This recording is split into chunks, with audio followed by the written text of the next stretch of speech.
Hello అండి, అందరికీ నమస్తే. ఈరోజు రెసిపీ ఏంటి అంటే బనానాతోని మిల్క్ షేక్ చేస్తున్నానండి. ఈ బనానా మిల్క్ షేక్ అంటే ఎంతమందికి ఇష్టమో కామెంట్ చేసి చెప్పండి.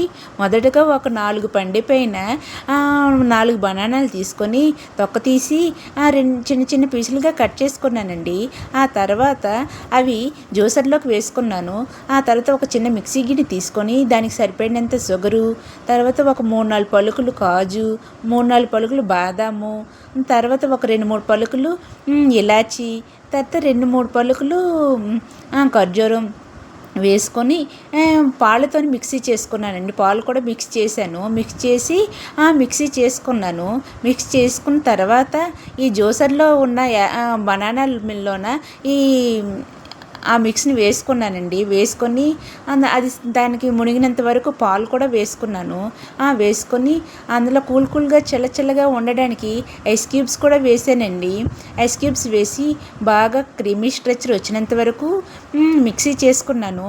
మిక్సీ చేసుకున్న తర్వాత గ్లాసుల్లోకి వేసుకొని క్రీమీ స్ట్రక్చర్ వచ్చిందండి. వచ్చిన తర్వాత అందులో కొంచెం సబ్జా సీడ్స్ కూడా వేసుకొని తాగితే ఒంటికి చలవ చేస్తుంది కదండి, అందుకని వేసుకున్నాను. వేసుకొని తాగితే చాలా చాలా బాగుంటుందండి మన హెల్త్కి. అందుకే ఒకసారి మీరు ట్రై చేయండి. నచ్చితే లైక్ చేసి సబ్స్క్రైబ్ చేసుకోండి.